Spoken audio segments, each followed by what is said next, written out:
all those other people, starters in the secondary. But how do you feel like the depth players and maybe the rookies in that group sort of developed throughout the season? Well, I think, after we made the William Jackson trade, um, you could see the need to put the young guys out there. One thing that did happen, though, is, when you trade a veteran player, now you're instantly getting into your depth. And so we had a group of young guys that we were working on that now had to step up. One guy who did step up that really helped us out an awful lot, and I wouldn't call him a young guy, is just Danny Johnson. He continues to be prepared, be ready to play, and every time he's had an opportunity, he's helped us out and he's done a really nice job. We got several young guys that we got to find out more about, and they'll get opportunities once we get into the off-season workout program. But Christian Holmes is a young man who did some good things, and did have a couple of tough outings, or actually one tough outing against the Giants. But he's a young guy that shows some promise, especially on special teams. He was a tremendous contributor there for us. Very pleased with what we got from Percy. Thought Percy had a great opportunity this past Sunday and really showed out that he is capable. And again, he excelled on special teams. With Wild Goose, who a guy we gave some opportunities on early on. I mean, we threw him right into the fire, and he tried to play nickel and learn. But it was tough anytime you come in the middle of the season and you're expected to pick things up instantly. Castrofields is another young man that we plucked and grabbed him on the final cut-down day as a guy that some people wanted to put on their practice squad, but he was a guy we grabbed, and we had him on the 53 until he got hurt. So we've got a good group of young guys that we're curious about. We most certainly do look to add to that group, and talking with Martin earlier, some things that we got to look at. That's one of the positions we most certainly want to see if we can add some more depth to, whether it's through free agency or through the draft. But, it is a position of interest for us. For either of you guys, Taylor Heinecke has said he would like to come back or be open to coming back. Are you guys open to Taylor coming back in some capacity? Yes, I think, again, all our guys are guys that we're going to evaluate and see where they fit for us. Taylor is a guy that, has done some really good things for us. Martin, the offensive line, you guys made some changes there last year. How did you evaluate the offensive line this year, and do you foresee some similar kind of changes this year? Yeah, well, we're evaluating every position now. So the offensive line, obviously, there's a need, I think, to continue to add young people to that group, to get younger there. We've had a number of injuries over the last couple of years. We got to evaluate that process and why that happens. But no, those guys, when we play our formula and our style of football, those guys play very well for us. Martin, I this offseason. just want to echo real quick on that too.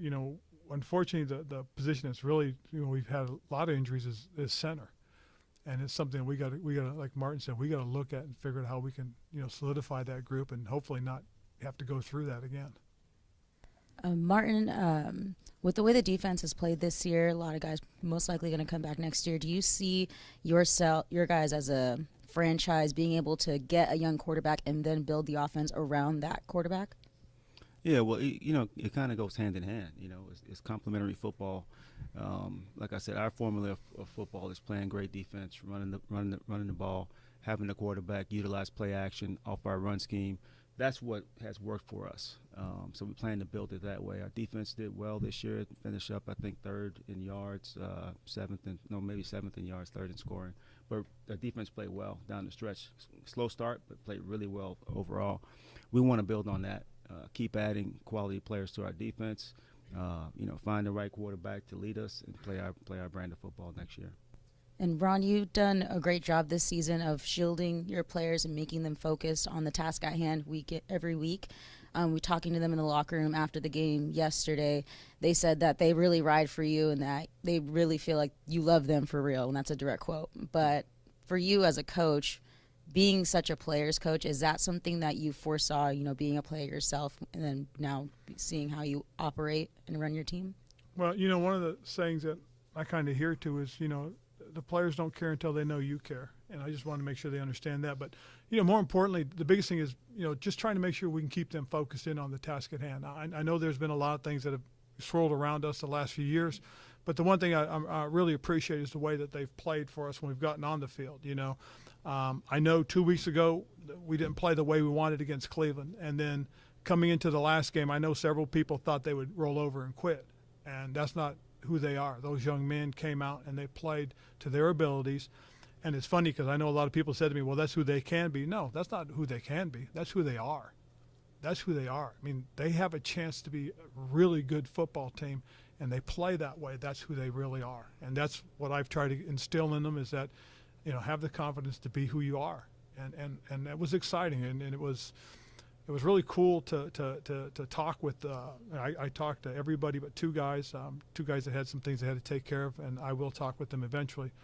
But I talked to the entire roster, and coming out of that meeting, the positivity of what we're doing, I think, really echoed with them. And again, it's something that we most certainly can build on. We need to build on, and we need to pick up where we left off.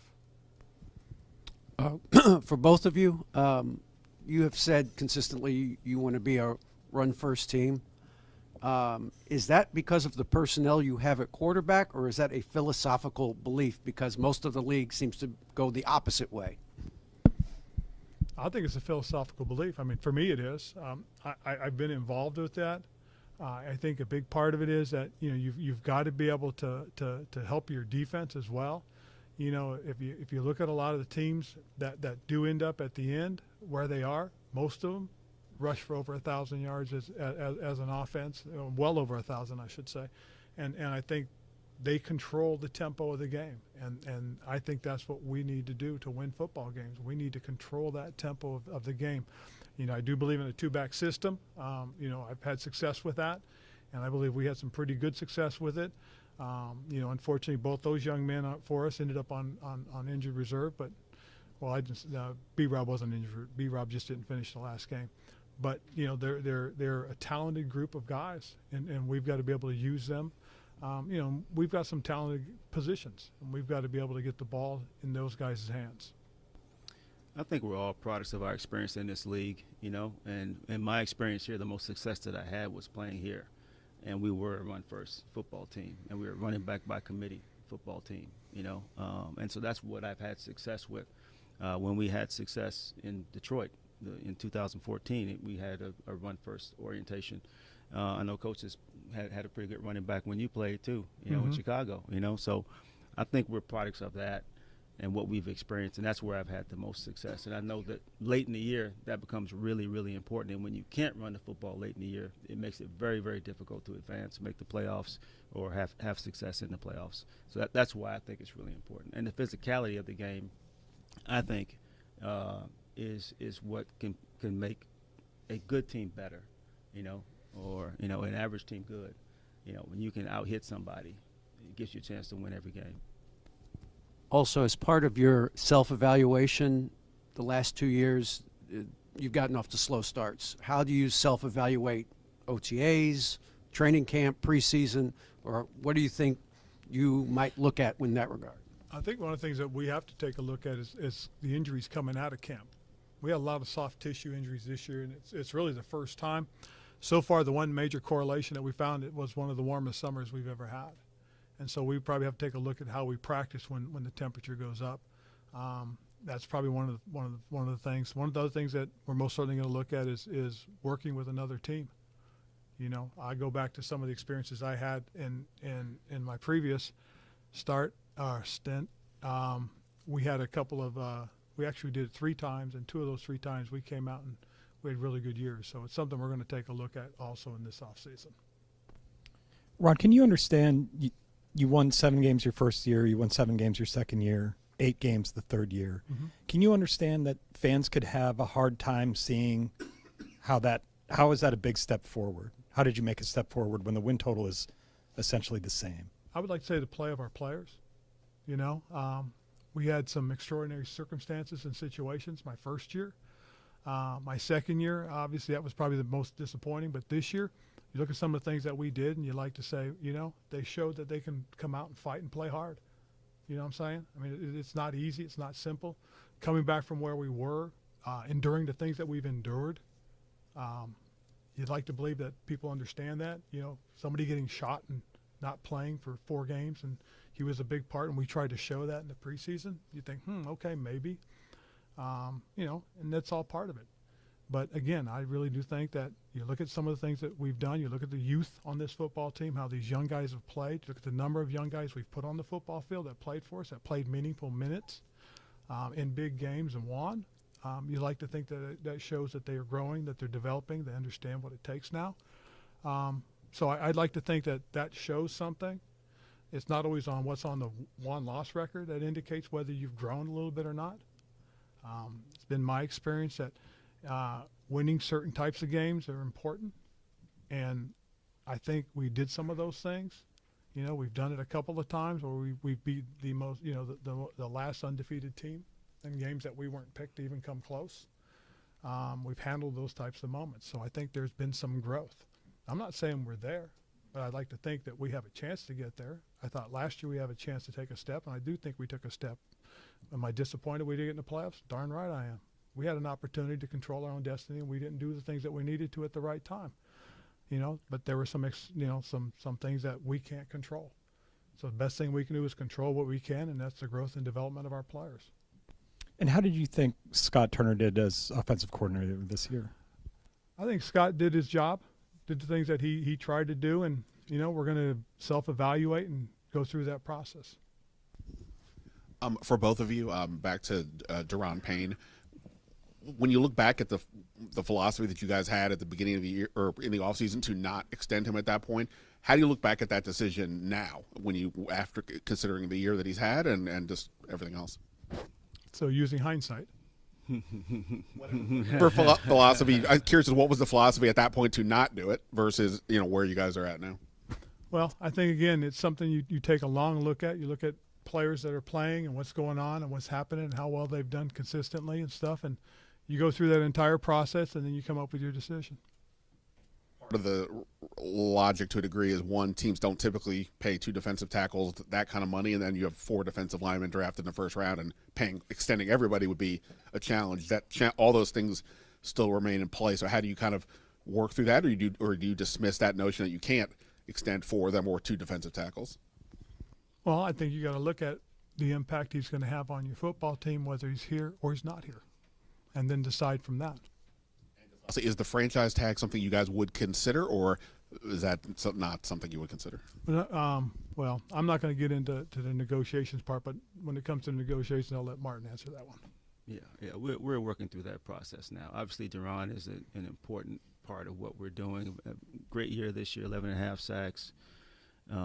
You know, guy played outstanding football this year. He's always been disruptive. He's always been in the backfield. He's always been around the ball. But this was the first year he really was finishing the way that he finished this year. So he played outstanding football for us.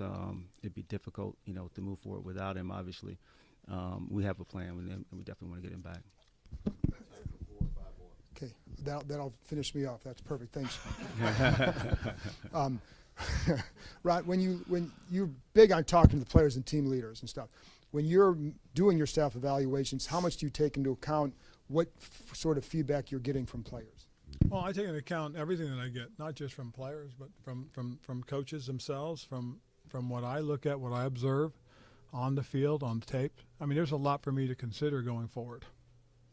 And then, when again looking at quarterback, how much is one game of Sam Howell? What does that do for you going forward in there, and how does that factor in the decision making? Whatever you saw, and you know, how do you compare it against what might be coming out in the draft, et cetera? So Yeah. that's exactly. Go ahead. Yeah, Martin. no, just very, very small sample, but yes, that's a great point. We compare it with what's going to be available. What we've seen in practice from him has been very good. It translated very well to the game, which has not always been the case with other players in the past. He practiced very well throughout the season. We gave him an opportunity late, and he went in and played the way that he practiced. And he's just got a very, very calm demeanor. The guy has the right attitude. He's got a very quiet confidence about him. And it's promising, and it's good to have Sam as an option as we move forward. And we're talking through what the other alternatives are right now. Last thing on the quarterbacks for both of you guys, and going back to some of the Carson stuff, or you know, do you look back and reevaluate the process, good or bad, right or wrong, that led you to him? Do you how much do you evaluate the process there? Well, looking at the process, and you know, which I have done, gone back and looked at, I think all the stuff that we got was the stuff that you need in terms of evaluations. You know, it's just sometimes there's some things that are unforeseen. I mean, again, we didn't expect, you know, Fitz to go down after 16 plays, you know, in 2021, and we didn't we had a formula we wanted to use, and we didn't use it initially. And once we got to it, then we started to have the success. But, by then, Carson was, he was out with the injury. Along the same lines for both of you, Martin, you said that Carson fit the style of play that you guys wanted to play, and then you ended up winning with Taylor, two pretty different quarterbacks. So I guess what are the qualities you're looking for at that position? Yeah, well, I mean, obviously the guy has to be a leader. He has to have arm strength. He has to have NFL caliber arm. He has to be a guy that can create off schedule. That when things break down, he can make something happen that's positive. And that's what we're looking for in that position. And some guys have some of those attributes that are stronger than others, but you have to have the complete package. And it really, again, the quarterback is one person on the field. Obviously, a very critical position, touches the ball every single play. But what you have around him is really so important. What kind of weapons do you have for him? What kind of defense do you have? Is he playing from behind a lot? Is he able to get into a rhythm and stay on the field? Or is the other team running the ball? I mean, the first couple of games, I think we were giving up about 7.5 yards a carry the first two games. So we weren't able to get on the field and stay on the field consistently. The other teams were driving the ball on us and keeping us off the field. We couldn't get into any type of rhythm, So all those things come into play. And it's difficult for one guy to come in and completely flip everything. That's hard to do. You have to have complementary football where the defense helps out the offense stays on the field, keeps the other offense off the field. All those things are needed to be successful. And when we play with that formula, when those things happened, we played well. And when we weren't able to, those were the games that we didn't play as well in. Considering your draft position this year and the assets you traded last year, how aggressive can you be, or how aggressive would you want to be in either trading up or trading for a veteran if that's the solution you land on? Well, I think the biggest thing, more so than anything else, is, if we do like we did last year, we look at what the possibilities are, and one of the scenarios came up, and you got to be willing to pull the trigger. And, as I alluded earlier, Martin did a great job in terms of that. We had talked about what the potential was, and as it started to come fruition, we did it. And we'll do the same thing, I think. We'll take a look at what the situations are, what they could be. We went through the scenarios. We presented them to each other, talked about them, and the scenario that we thought was going to happen actually did. And that was one of the cool things that we had gone through that and prepared ourselves for it. After saying year 3 was a big leap and making progress in the players' play, but not necessarily the record, do you feel like year 4 is really everything's on the line and this could be kind of the defining campaign for you two? We'll see. Go ahead. Yeah, with that, I mean, if a new owner comes in, it seems like, that you prove yourself. What do you think about the possibility of having to prove to someone new, or are you guys basically in limbo with all this? No. The only thing I can do is what I intend to do. Okay, and I'm intended to coach this football team, do the best we can, and see what happens. We've seen it with Terry. We've seen it with John. You've got Cam Curl going into the last year of his contract. How do you guys approach that with a player that you said is really important to your defense? Well, he is a part of what we're doing, but, again, it's something that we have to look at, and decide and figure it out. I mean, we've got players that obviously we've got to be able to get back on the football field and, do what we have to do, and we'll see how it goes. I mean, again, we are definitely in an evaluation process. See, the big thing you guys got to understand too is we can't answer those questions directly because, if we do, we start telling everybody what we want to do, players included and their agents. But these are all guys that we know they fit. We know they're part of what we want to do. So we'll go and see what happens. Like with John and Terry before him, is Cam a type of player you could identify as someone you want here for the long haul? He is somebody that fits what we do. Again, we just have to. You got to be careful at this point because I promise you sit down and he goes to negotiate, and the first thing the guy does is puts the paper out, and right there it says, "Wow, you just said he's a very, very, very, very, very important part." And that's what we're trying to avoid. I mean, that's why we can't answer that question directly because we get it, we understand, and he is a part of what we're trying to do. But to sit here and play our hand right now, it doesn't make sense for us. And we are still working through a lot of situations. And, when you allocate resources in one spot, you don't have them for a different spot. And all that has to fit into what we're trying to do. So it's an ongoing process, an ongoing discussion. What's just the timeline then for veterans that you might make changes with salary cap-wise? Is that come closer to new league year, or is that part of the evaluation process? That's part of the evaluation process. But, Martin will tell you that's the stuff that when we start getting into the budget stuff next week that we're going to have to look at. All right. Thanks. Appreciate it. Thanks, guys. Just a reminder, the Heinecke is closing at 3 for the season. It was reopened in March. So take easy testing now that you've left behind, and we'll see you then. You can't say very, very, very. What if it's just a very? That might be good. You're in the berries cheap minimum. How much is each berry worth?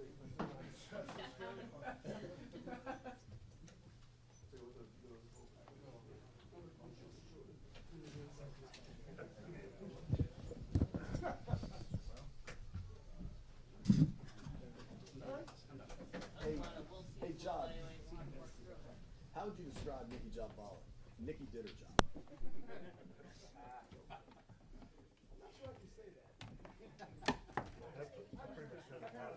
See those pandas.